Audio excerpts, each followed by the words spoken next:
Thank you, Engineer Haytham and all Philips team. I'd like to continue from the first presentation, and this is an initial results of just initiated project regarding the renal transplant and using arterial spin labeling as a predictor to assess the renal transplant function in case of healthy status and impaired status. As you recall from the first presentation of the renal MRI imaging, the value of ASL is to detect the renal blood flow and the amount of perfusion. And this is already published and validated in many articles in the last years. Of course, I'd like to identify and give an idea about our preliminary results due to the UNEC and Philips collaboration in the renal transplant, and see what the promising data could be obtained by using ASL as a functional biomarker in case of kidney transplant. Also, I need to focus about some point, and please can Philips team correct me if I'm wrong, because there are many scanners, MRI scanners from Philips or GE or Siemens have ASL software. It's distributed commercially. However, it's not designed for the abdomen. I think this is a critical point to know, because most of the ASL which well installed in the machines mainly designed for cerebral studies. And this is differs completely from the designed ACL for the abdominal use. I don't know if this is correct or yes, okay. So this is the value of using this new software, which is designed mainly to assess the abdominal organs and designed mainly to assess the renal function. Because we tried first to use the ACL, which is built in the machine, but it doesn't give any results, and it was very confusing. So our research question, can ASL assess the graft function and evaluate the status of the graft impairment? And for this question, we have primary outcome and secondary outcome. The primary one, the question is there correlation between the graft function and ASL? And the secondary outcome, can we predict the graft status using ASL as a biomarker? So we used a small sample size, we can say a pilot study. It's about 15 cases, including 11 cases of impaired function and 4 cases of normal graft function. And we used the designed ASL provided by Philips. And this is an example of how can we do a processing of such cases. This is an image obtained by the MRI scanner, which is 3 Tesla. This is the primary image, which it looks like the contrast-enhanced MRI image. However, it is without contrast. And this is the ASL processing map. By tracing the graft, by tracing the outline of the kidney, it will give us the value of the perfusion and renal blood flow. It's calculated against milli per minute per 100 gram. So we do the same processor for our sample size, and our preliminary results. The first question is there significant difference between the graft groups, and we have 2 graft groups, impaired graft function and normal graft function. The answer is revealed there is a highly significant difference when using ASL as a predictor. Means that there is a significant perfusion difference between the impaired graft and the normal graft. And it was highly significant, p-value, it's 0.001.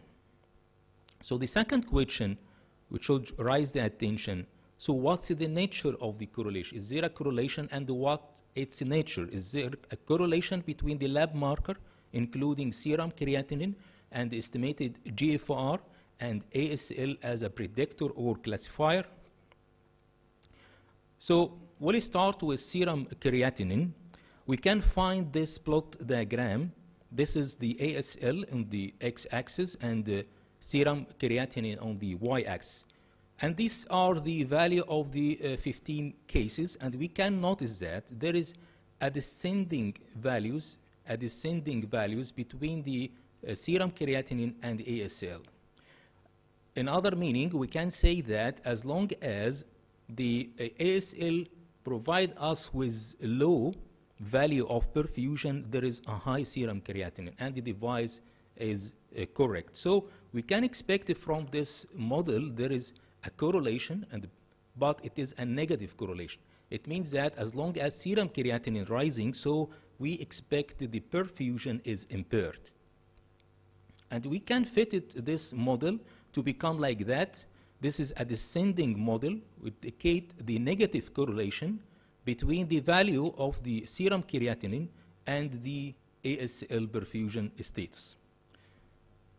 So the third question, can we go deeper in analysis for more prediction if we have this negative correlation? So can we use more analysis to give a more meaning for this correlation or not? So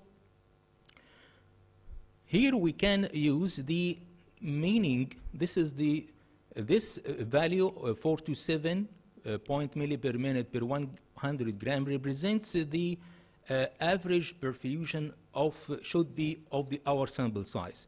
Of course, it could be different when the sample size enlarged. Okay, and these are the predicted model. We design a model and ask ourselves what happens if there is increase half point milligram, 0.5 milligram, and what's the effect on the perfusion of the graft. So we have proposed from 1 milligram serum creatinine to 6 milligram or milli-DCL. We have a list of increase of the serum creatinine and the corresponding value of the renal perfusion. And we can expect this by this plot. We can notice that there is the same negative correlation. However, the serum negative correlation, however, when serum creatinine at 1 indicates a higher perfusion, almost about 500 milli per minute per 100 gram, and as long as serum creatinine increase up to 6, the perfusion is significantly decreased. And the predictor model concluded that each 1 milligram increase in serum creatinine subjected to 56 milli per minute 100 gram reduction in perfusion. So what about the estimated GFR? We can notice there is the opposite of the serum creatinine. We have the plot samples of our cases, and we can notice that there is a rising correlation or positive correlation between ASL and the estimated GFR. And this means that as long as the perfusion of the graft is increased, this is indicator for higher GFR, estimated GFR.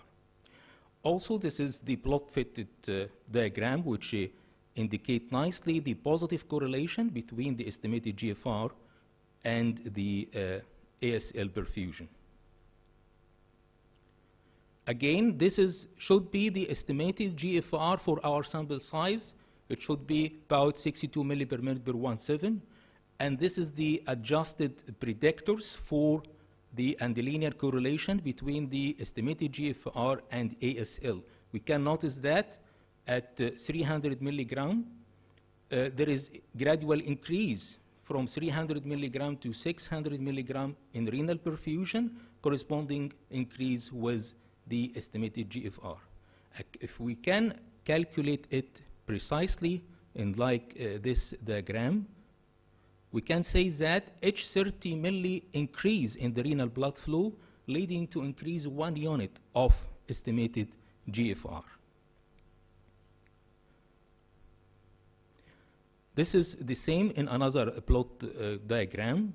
It gives also the same meaning in reverse direction. Each 1 unit increase in the estimated GFR leading to increase or resulting from 30 ml renal blood flow. These results indicate the importance of detection of renal perfusion of the graft in both groups, disease status or the normal status. So, however, the results are preliminary. However, we can say it can give insights to what can ASL do. And as we remember from the first presentation, ASL is concerning regarding the perfusion and assessment of renal blood flow. And it can give us a logical significant data related to the graft function. And this necessitates to perform more researches and the validation using a larger sample size. And thank you.